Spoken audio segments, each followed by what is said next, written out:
Bro, there's going to be a lot of times where you don't know what to do. There's going to be a lot of times where there's not just two options, there's like 15.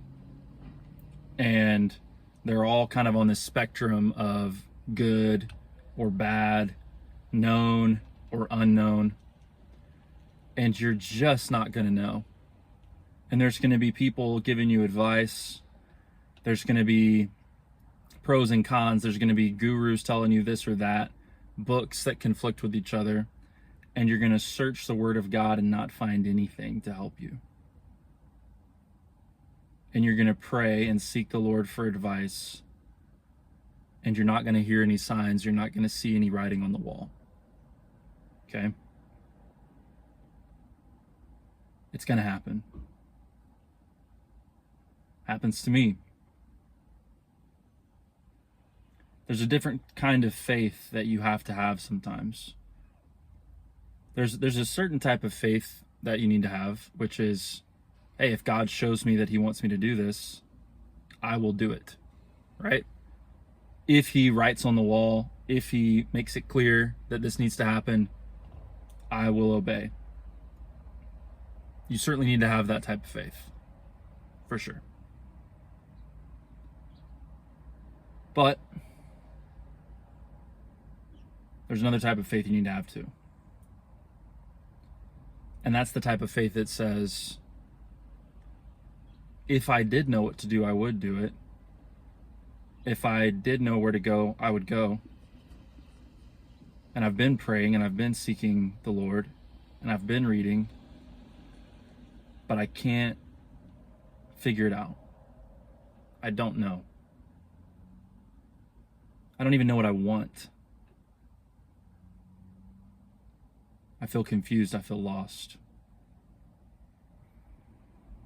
In those moments, which I visit there frequently, I live a life that's epic. I've been doing this for years, guys. I didn't just move to Hawaii and that was like the first big thing I've done. I've been doing this type of stuff ever since I was legal. I've been doing weird stuff. Non-traditional career paths, weird programs, weird jobs, weird entrepreneurial ventures.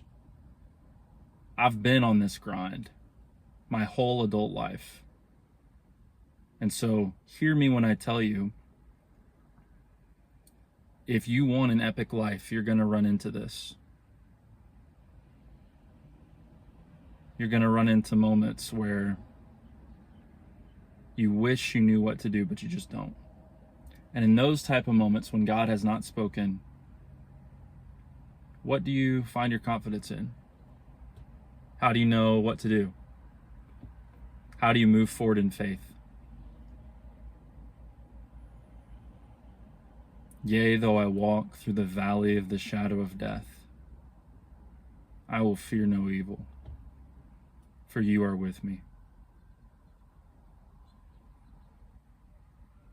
Sometimes faith is not doing what God explicitly tells you to do. Sometimes faith is knowing which promises to hang your faith on and then to rest in those promises.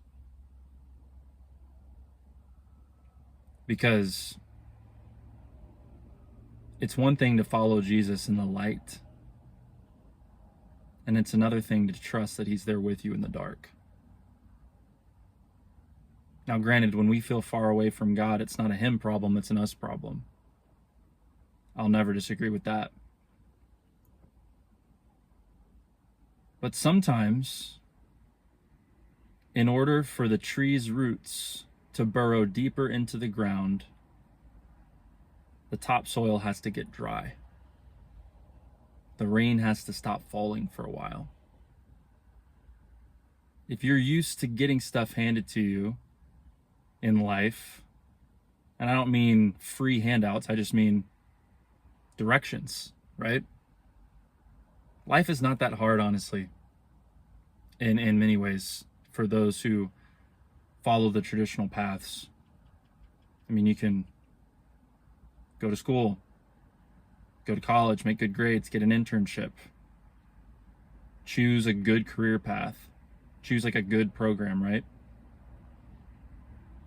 There's nobody that goes to college for electrical engineering and passes and gets an internship. There's nobody who does that that's broke. Or that, I mean, they might be broke, but it's their fault. They can find work, right? Like if you want to follow the traditional path, you can do that.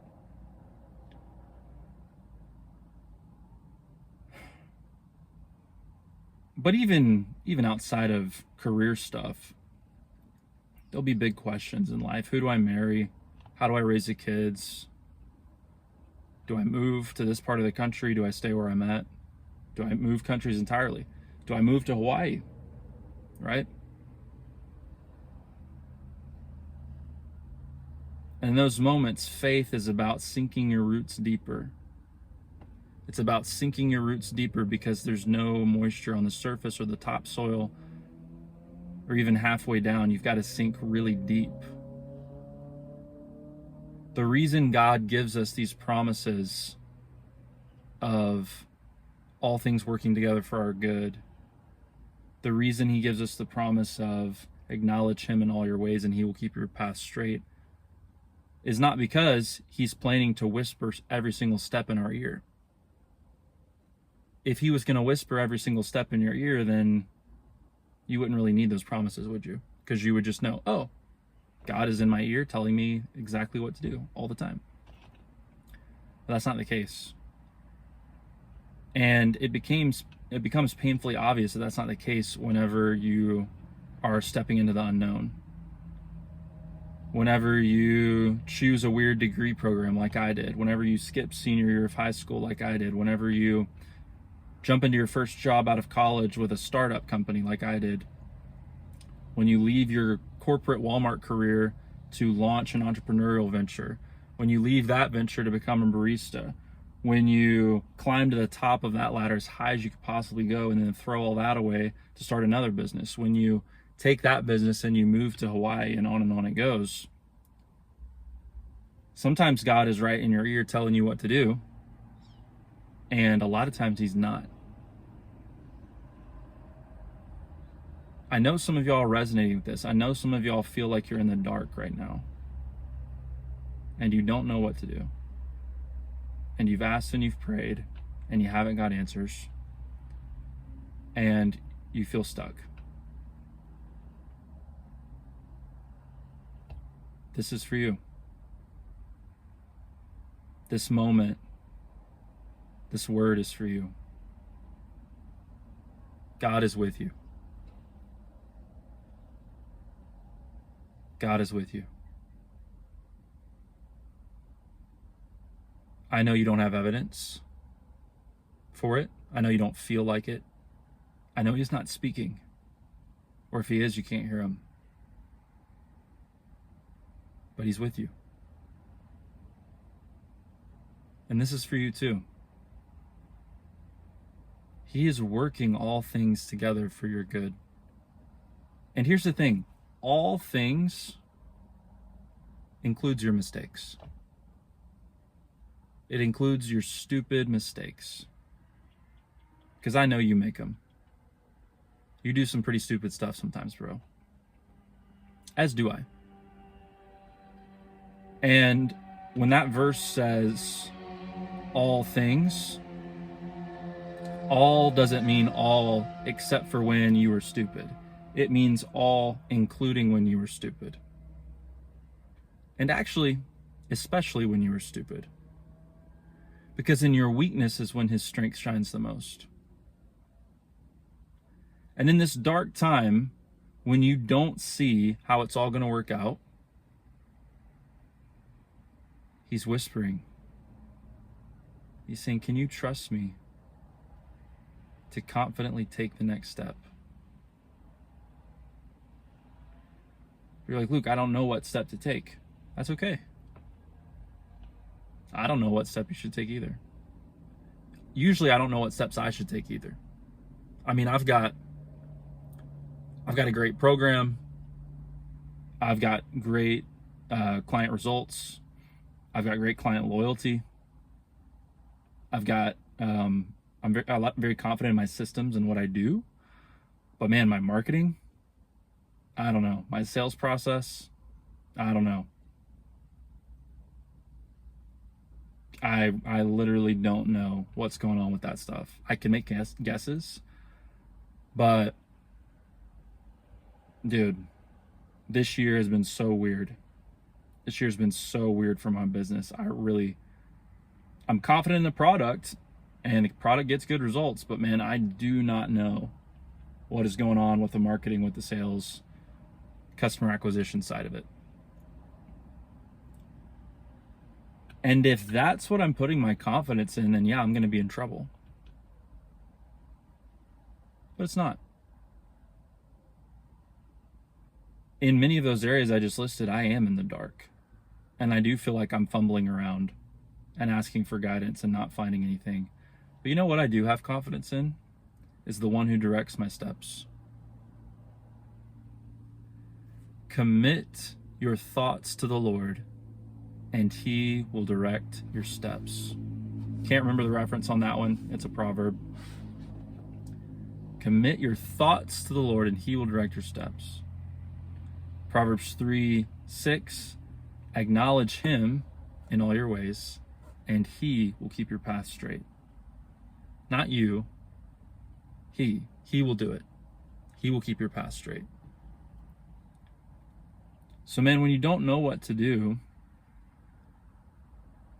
I'm not going to yell at you and just say, just do something. Just pick something. But I am going to say,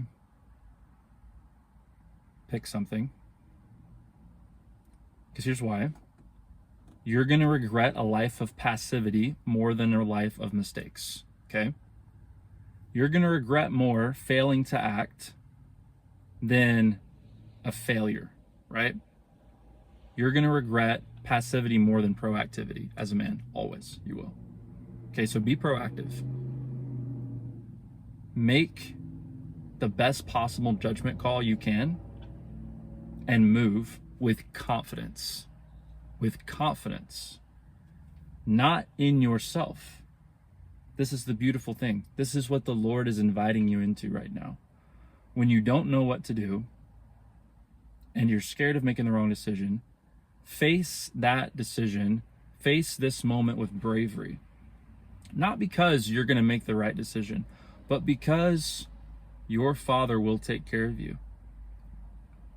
It's like my little sister, when she was growing up,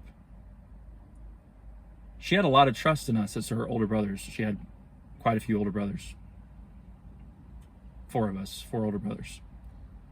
My little sister would just fall randomly sometimes. And she was usually smart enough to like cue us in that she was in the room. But when she was growing up, I don't know, like 5, 6 years old, she'd play this game where she would just fall. And she knew if one of us was nearby, we would catch her. She trusted us that much. That she would just start falling and be like, falling, and we'd have to catch her. That's the kind of trust God wants you to have. She wasn't concerned which way she was falling, or if she would hit her head on the corner of something. That wasn't the issue. That was a non-issue, because she trusted us to catch her. That's the kind of faith that your Father wants you to have in Him.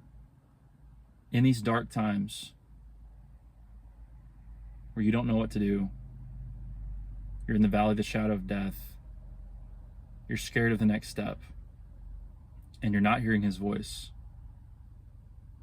He's saying, hey, it's not about you. Never was. Never will be. It's okay. Even when you think you know what to do, even when you're confident on what it is you are doing, you're still going to screw it up sometimes. Even when you're fully confident on what it is you're doing, God is still the one directing your steps. It's never been about you, bro. It's not been about you when you're confident and purposeful and connected to what you're doing. And it's not about you when you're lost and confused. It's always been about Him the whole time. So I want you to move forward with confidence. Take a step forward in the dark with confidence. But what if I fail? What if I make a mistake? What if I screw it up? You might. You might. Okay, what? What now? You gonna stand there scared, or you gonna make a move? I'm gonna make a move. As I look back in my life, I see a scared man who kept on putting one foot in front of the other. Not perfectly, not immediately all the time, but with the confidence that God was working even when I couldn't see it. And that's the same confidence I hold on to now. And it's the same confidence that's available to you. For the boys, episode 20. Thanks for 300. Let's hit 350 next. I'll see you guys soon.